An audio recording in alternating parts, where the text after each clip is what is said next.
Hey everybody, it's Missy Wolf with Center Stage Magazine, and we are here interviewing Jason Michael Carroll. How are you? I am great. How are you? I'm good. It looks like you're busy. You off going somewhere today? Traveling back. I've been on the road for 2 weeks this trip, and I did a veterans event last week at Operation Cherry Bend. We take wounded veterans out on guided hunts, skydiving, things like that. And just to get an all around time for us to be able to have that camaraderie that we missed from the military. Yeah. And this week I decided I had a friend of mine that reached out and asked if I would come do an event with him in Nashville. So I planned my trips that I would go straight down from Ohio to Nashville. And I've written 5 times this week. So Nice. I've got five brand new songs in the pocket that I'm listening to going down the road, and I'm heading back to North Carolina. So yeah, it's been great. That is really exciting. How fun. Hmm. And the military experience, has that helped you with your writing a lot in your music? With the writing, sure. With the music industry, not so much. In ways, and I'll explain why. In the Marine Corps, well, okay, I take that back. It did help me with the hurry up and wait aspect because in the Okay. Marine Corps, hurry up and wait. If you're not 5 minutes early, you're 30 minutes late. And Yeah. so that was something that I learned in the Marine Corps. When I got to the problem with that was when in the Marine Corps, there's no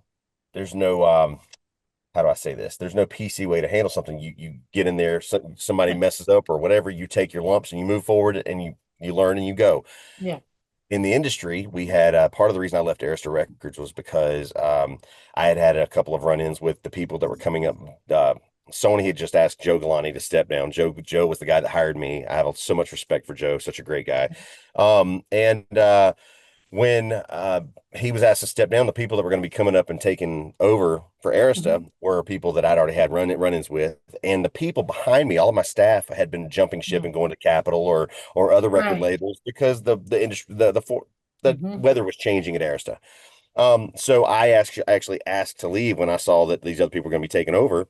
Right. Thought I would go to another label somewhere and pick right up where I'd start where I left off, Mhm. but Arista was passing around rumors that I was hard to get along with, which I mean is or is not true. I don't know, but I still love playing music, and they said that I Yeah. didn't like to visit radio, which was the big lie in all of it. So I've been independent since 2010, doing my own thing, and thank God I've got radio friends out there that knew that wasn't true and have been helping me with certain singles along the way. They'll say, "Hey, I want to play the song. Thank you." Absolutely. And Yeah, so it all stemmed from one event, military wise, where I was in Louisville, Kentucky. We were on our way up there to play a show for Winners, I was told. I was grateful to go. When we got there, I walked right out the car, went up to the radio station, said, "Hey, thank you for having us. I appreciate you." They said, "Jason, thank you for being here. We actually just suffered a loss in our community. One of our own died in Oh, Afghanistan, and we wanted to do something nice for his fiance." And I'm like, "Oh, wow." okay. So I look over there and she's there. I go introduce myself to her. I say, "Ma'am, thank you so much for your sacrifice and your service." Yeah. When she said, I introduced myself to her, she said, "Thank you. I wanted to do something nice for his family." So there's his mom, his dad, his brothers, and everything. And we're about to go up on stage and play a song called "I Can Sleep When I'm Dead." Now, I I love had a that song, by the way. It's a I great song. love the song, but Mhm. but I was not going to play that at that event. I thought Yeah, that was the no. wrong thing to do. So I actually went up to the label and did handle it the Marine Corps way. And I might have, I don't think I used knife hands, but that was because in the Marine Corps But I said, "Don't ever put me in this situation again." And I said, "We're not playing the song." And she got mad at me, and we didn't play it. And I apologized to the station for not playing it, but I did thank them for playing my music. And they Yeah. everybody had a great time. We got in the car and I got a phone call from the label from the people that again I was talking about earlier that wound up we're going to be the ones taking over after Joe.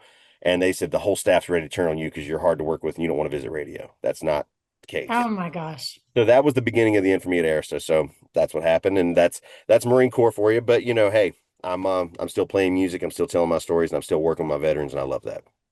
Absolutely. Absolutely. I'm sorry if it looks like we're having technical difficulties. I don't know what is happening with my Zoom right now. I don't know if it blacked out for you guys for a minute, but it did for me. But I Mm-mm. was able to hear everything. So thank you Okay. for sharing that story. No, and that's great. And you know what? I think a lot of people would have done the same thing in your situation. I mean, there's a time for that. And there's a time to be respectful and realize your audience. I mean, we tell our kids all the time, and we have since day one, know your audience. Because you might be with somebody who can take jokes and sarcasm, and then there's going to come a day where you're in somebody else's home and they aren't that way. And you have to know your audience and you have to act accordingly. It's about respecting other people. So good on you for doing that and standing up and doing the right thing. Um, Well, you sometimes know, it's hard. yeah, it is, and I'll be honest with you. There's times when I realize that my initial reaction to things is not the proper reaction. So yeah, You're um, human. yeah, but yeah, We all do that. And I mean, I am definitely living proof of that every single day. There are times where I want to reach out and, say something or do something that I know I shouldn't. So, it's just we make mistakes along the way. It's okay as long as you learn from them. But I'm going to show you this picture when we first met. This is crazy to me because when I came across this, I was like, "Oh my God, we look like little kids." And I had my kids with me. I don't know if you oh can my see it. goodness, I mean, like, wow, yeah. no kid. How old are they now? My oldest daughter is now 23. And my son, that she was the one holding my little boy. Yes. He 2 weeks after this photo was taken, he was so sick. We got stuck in California. He quit eating and drinking. Oh It no. it was bad, and we were there for like 3.5 years. So it was a crazy, crazy time. But that was right before it happened. And he had the best day that day. They had so many. If people haven't been to CMA Fest or Fanfare, what would you tell them is the most exciting thing about going? Because that's when I met you. That was my first time going, and it was such an amazing event. FanFest is such an awesome thing. Fanfare, FanFest, CMA Fest, whatever you call it, because people Mhm. have been going for years, and you've got the staunch ones that be like, I'm not going to change the name. It was always Fanfare. Well, okay, Right? just come anyway. Yeah, exactly, And exactly. I tell you what, we have a great time. It's such an awesome event from fans around the world. I have so many.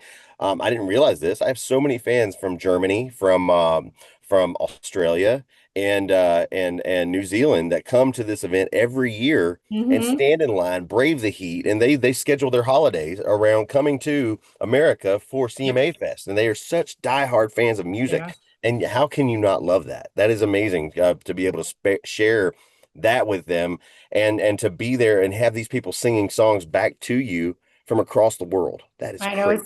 it's incredible. And then of course, I think that they're like the biggest promoters of music too. I mean, they have countdowns and they're putting it on their social media. Like it is so exciting to see. When they get their pictures made with you guys, it's just, man, what it does for fans is so huge. And I'm on the other side of it now. I cover the event and I'm doing the interviews, but I get to watch those moments between the artists and the fans, and I get to cover that. And for me, that is just so exciting because I know what it's like. I know what it's like to stand in line to meet that person you've been dying to meet. And they're always just so amazing. I don't think I've ever had an experience that I've never been thrilled about. It's just such an exciting time and it doesn't matter who you're meeting. Everybody is just so great. It's like you're living in this little bubble for those short few days, and it's just so uplifting. It's such a great, great time.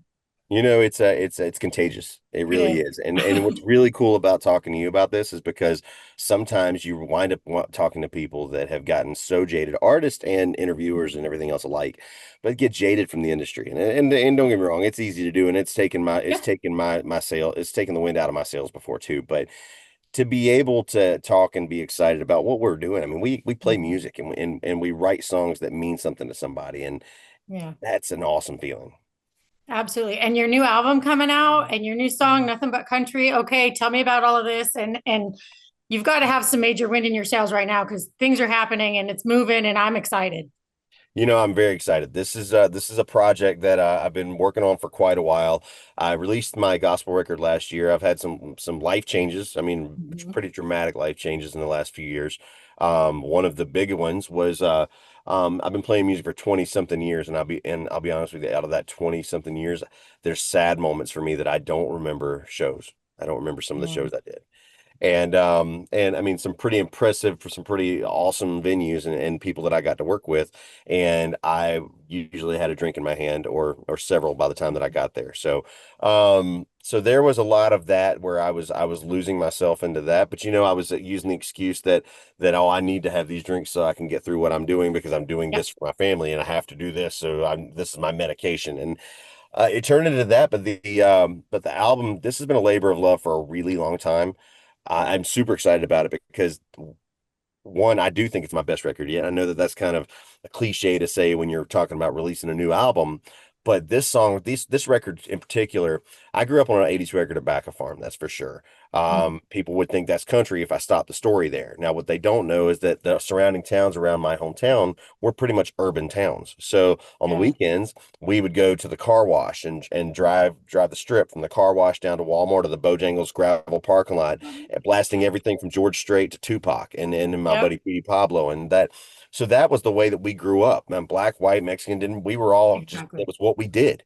And so I think when people hear that, they might would even argue, well, that's not country. Well, I don't think country music is a genre. I think it's a form. I think it's a lifestyle. I don't think Exactly. it's a format. And so I think it's a lifestyle. And honestly, I do believe that that's why it's the most popular format in the world right now. It's Hmm. blowing up across not just the nation, the world. I mean, you're seeing all these artists. Look at Post Malone. You're seeing all these artists that are coming out. And the thing is, are they changing to country now? No, they've been country. Post Malone, Yeah. you know, Texas. You've got Beyonce, which I'm not the biggest fan of her album, but she's from Houston. Yeah. It's my hometown. Yeah. So I mean, you can't argue what's not country and what's not. I think it's a lifestyle, Yeah. and I think everybody would argue that well, I am from the country. Well, okay, you can be. And so this new record I'm super excited about is the fact that um there were there were some of my favorite hip hop albums from the 90s had these things called interludes on them. Okay. Yeah. So one of my favorite bands that did that and did a really good job of it was a band called Jodeci. They had a break off artist out of their group called Devante that was really good. Hmm. But the people that they would know out of that people, most people would know out of that group is Casey and JoJo came out of Jodeci, and they had a great solo career on their own, but they also featured on a lot of records, including Tupac's records and stuff like that. Right. So. I actually wanted to include that kind of thing because I thought that what an interlude does is I didn't want to release an EP, 5 songs, which is that seems Yeah. to be the natural thing and it saves money and I get it, but I wanted to take people on a journey from the beginning of this album all the way through the end. So that Yeah. record actually opens up with a friend of mine that gave me my first radio interview ever, Mr. Mike Wheelis. He's working at a station in Raleigh, North Carolina. Mike and I have been friends for a long time. When I first got in the business, we were opening up for Neil McCoy. He was the first person I opened up for Wow. nationally. And Mike called me and said, "Hey, do you want to do a radio interview this weekend?" And I was like, "For the show?" He goes, "Yeah." He said with Neil McCoy. I'm like, "What?" So I literally my first phoner was on the radio talking over the phone with Neil McCoy. And it was Wow. one of the coolest things. And Neil's one of the nicest guys in business Yep. ever. So that was a great start to that. And I wanted to pay homage to these people that have been so um beneficial to my career. Hmm. So Mike Wheelis is the opening interview. It's a little conversation, like kind of a faux interview that turned all these faux interviews turned into real interviews, which was really cool. Pat and Tom were at KNCI in Sacramento. They were a big influence in my career blowing up. That station in particular, we were done with the record when we were promoting Alyssa Lies going into Sacramento, and the record was finished. It was actually being mass produced already. There were 80,000 copies already cut, and I found that out because of this next story. We were on our Wow. way to Sacramento. Played that night on the way into town. My guitar player asked me how to write songs. I'm like, I don't know, just pick up a guitar and write. Yeah. I said, go ask people in Nashville. There's songwriters in Nashville. And I mean, and he said, "Well, you wrote a list of lies." I said, "Sure." Well, 2.5 hours later, we had written Living Our Love Song. We go into Sacramento, California that next morning. They play Alyssa Lies off the radio, off their CD.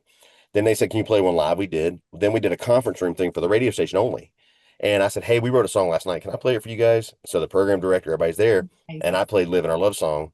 And by the time we got back to the bus from the station visit, that station had already called the label, said, "We want that song on the album and it has to be on the record." Right. So that song became one of my biggest hits because that station pushed it. So I wanted Pat and Tom from that radio station to be, they're another interlude on the record. And then a good friend of mine named sorry, Eddie and Amanda Fox from Asheville, North Carolina. They've been really good friends of mine. They've been big Yeah. supporters of me and just good people. And I actually asked them to do it as well. So there were several others I reached out to for some stuff, but we couldn't line our time frames up to get it. So that's why there's only three, but I think the three Right. turned out to be really good. Heck yeah. And you know what? Doesn't mean that the other ones can't happen later, Oh no, you no, know? absolutely. Yeah, we can do that for sure. I mean, So that's exciting. And including the people that you're grateful for that you've had a great relationship with. I just think that's so special and meaningful. And it really does put yourself more into your own album, right? It puts your story there for fans even deeper than what they typically get. And I am so annoyed by my light right now. Can you see it just flickering on and off? This is what happens on my show sometimes, and I don't know why. I tested everything before I even put it out there, before I even hit join. Whatever. You can't. it's I ghosts. I repel technology, and it's just sending me a message right now. It's So, it's ghosts. Do you you have know, somebody that you like to hey, talk about? it's spooky season. It's It is. fine. It is. I mean, look, see, this is I my see your candle today. back there too. I like that. Yeah, my Yeah. house is decorated for Halloween about a month and a half before too. So yep. Yeah. Hmm. So I typically do it like Labor Day weekend because that's when I have everybody home and they can help me. Sure. Like a week and a half before that, I was in one of those moods where I was just in this personal funk and I had to do something to bring a smile to my face. So I was like, it's coming down now. And everybody came home and it was already Halloween and they were like, what did you do? I said, I did it all by myself and I am so happy. Like, Nice. sometimes you just got to do what you got to do. But Yep. before I, let you go, because I know you have a busy schedule. I know you got to get back on the road. Can we please talk about your social media and what you're doing? You have done an amazing job of keeping fans I just inspired with such positivity with your daily struggle, right? I mean, we all have a daily struggle, but you put yours out there for everybody else to take positivity from. And I think that's so important. And I just want to commend you on that. It's brilliant and it's beautiful. That so that public display started as an accident. And I'll explain why. My wife, she called and said she was leaving. I was on my way home from a trip. I'd been gone for about 2 weeks, and she called and said she was packing up and moving out. And I was very angry about it. And Mm, she said you need to be responsible to other people besides me. right. And she said that's the only way that you're ever going to get any help for the things you need. And I was, I was arguing the fact that I wasn't an alcoholic and that, these other things that she had said to me.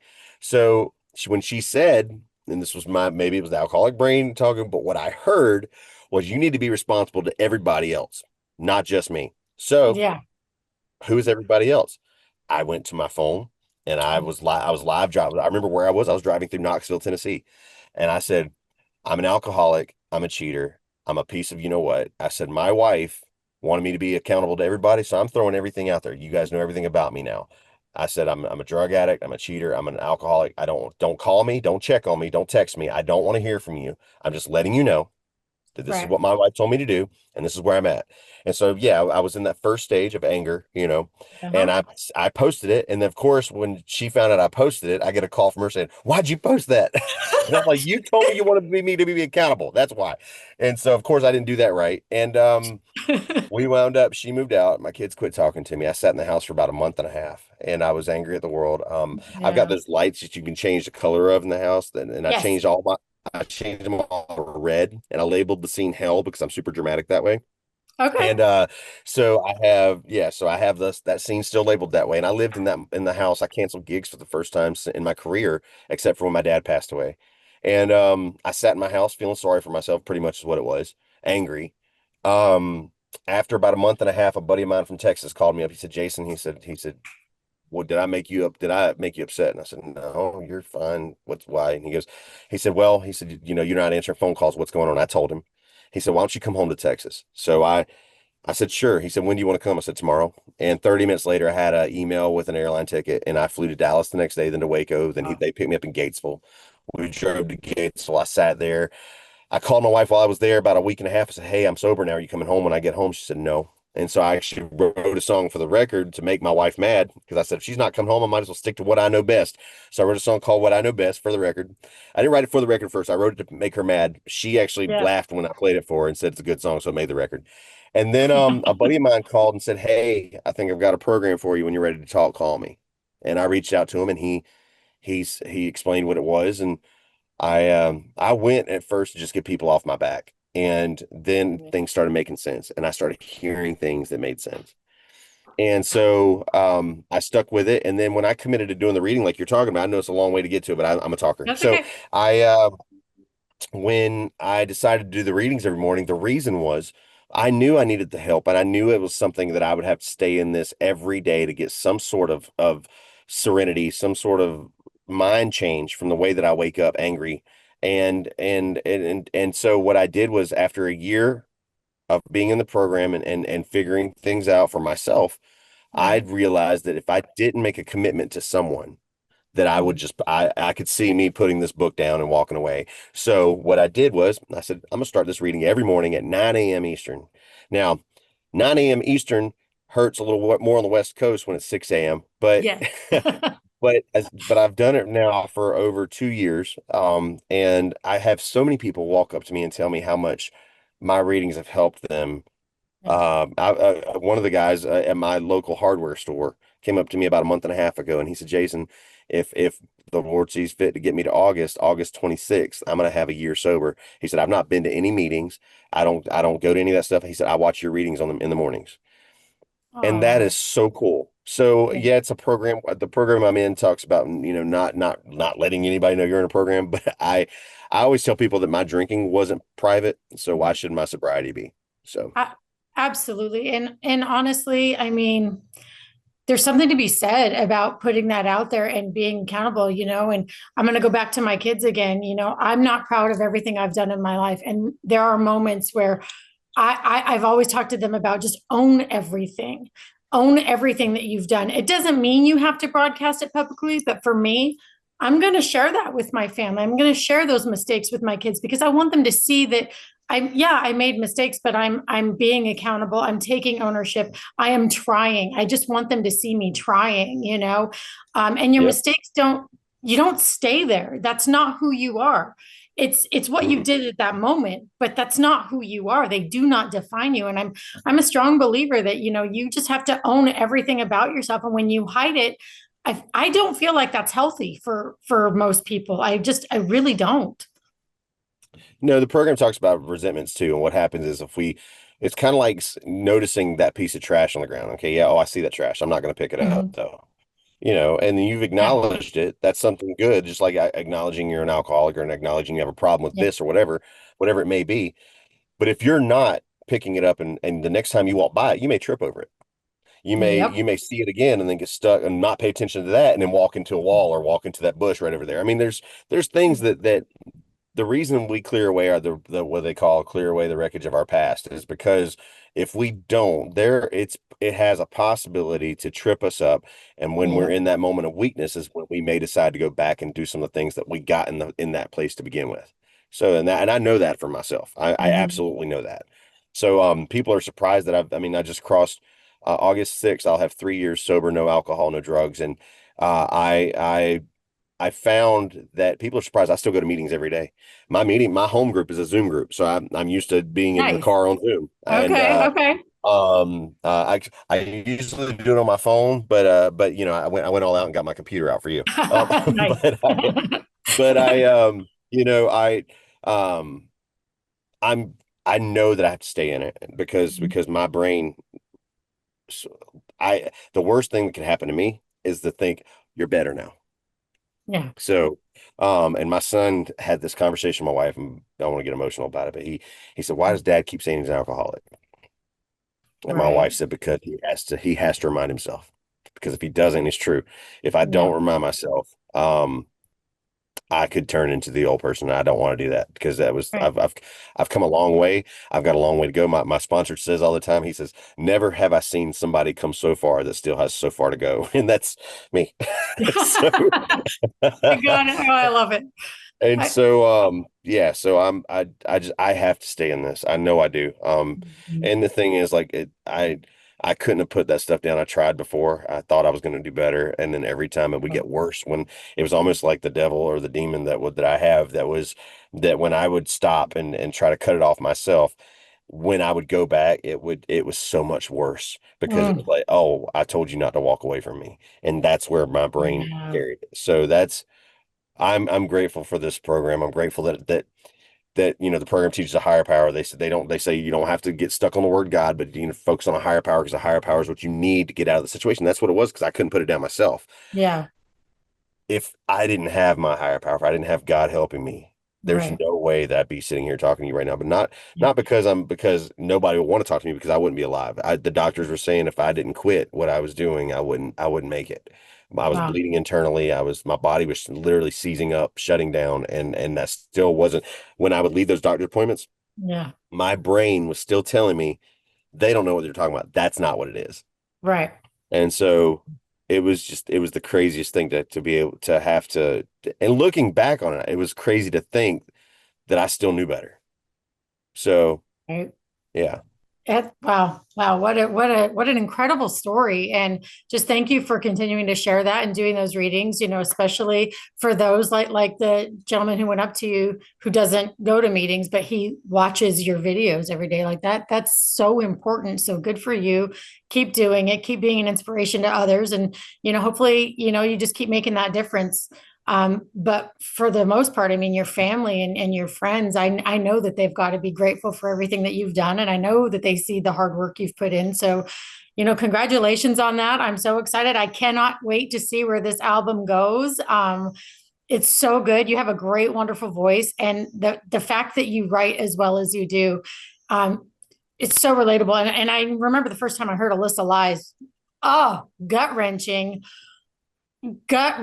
song. I mean, I cried so if you have some new followers on here who have not heard that song yet, go listen because it is going to tear you up. It is going to thank you. bring you to tears. There's a song on my new record that is called "There Goes God Again." I actually got the title from one of my meetings. A guy was going to throw everything he'd been working for away. He was in the program when I got there, and he said everywhere he went trying to mess up, there was God again fixing the way. And I remember that took me back to when I was locked in my house for that 30 days. Mm-hmm. There were moments that were pretty dark. And again, my family, my daughter, none of my kids, my wife wasn't talking to me. They'd moved out and I was the black sheep again of the family, which I should be used to by now. And I wound up one of my daughters, the she was in Germany and I think she was missing home. Now, was she mad at me? I'm sure. Yeah. But she was missing home and she called to check on me. And Oh, the crazy thing about that is the second verse of There Goes God Again um was taught is the verse is sitting in it. Sorry. The verse is sitting in an empty house and feeling so alone, thinking that nobody cares and they'd be better if he's gone. Right then his cell phone rings and it's his daughter on the phone. There goes God again. And I'm telling you, it's that was born in that moment. wow. And so I'm really grateful for this record. I think that this album has got some things on it that people need to hear. Um, Not just the party songs and the anthem songs, which I love writing Yeah. those too, but I think there's some things on there. From for years, people have come up to me and tell me what Alyssa Lies, how it's impacted their lives, what they've Mhm. done with it, teachers that have told me they've used it as curriculum. Yeah. And I really think that this album's going to have some of that as well. So it's got a lot of things on here, not just the Petey Pablo thing, which people think is out there for me, and it is. But Petey and I have been friends for so many years, and again, back to the original thought that we talked about in this interview, Mhm. that country is not a format, is a lifestyle, and there's It no. is. I've known Petey for 20 years, dude's country, so Yeah. so I'm just grateful that, this is something that I get to do and get to put this record out. And I've got songs on there. If you're a George Strait fan, like Dean Dillon, old Dean Dillon songs, there's one of those on here. It's this record encompasses everything. I want I love something it. for everyone on this album. Well, I am so excited. Tell fans where to find you and where they can see you next. We just launched my brand new website. I revamped it, jasonmichaelcarroll.com. That has a link to all of my tour dates are now on there, and that's linked directly to my bands in town app. So Mhm. as soon as we update the bands in town, then that gets updated. So right there on my website, it's all one-stop shop, including shop. I've never had a merchandise store online before, and I just launched one of those too. So I'm pretty Love excited it. about that. I was so nervous when I launched it because I'm very particular about shirts and the way they feel. And if they don't feel the way I would wear them, then I don't want to sell Yes, them, and I don't care how exactly. much money I lose in that. And so I've never had merch online. I was so particular about this when I launched the website that I told my wife, I said, look, we're going to order samples of all this stuff. And if it comes in and Yep. it sucks, I'm burning the whole thing down. And so we got the samples in, they were great. And so I launched the store. So now that's up too. I love that. All right. Well, fans, you know where to find him. Go check him out at his website, jasonmichaelcarroll.com. Until next time, everybody. We'll see you soon. Thank you guys.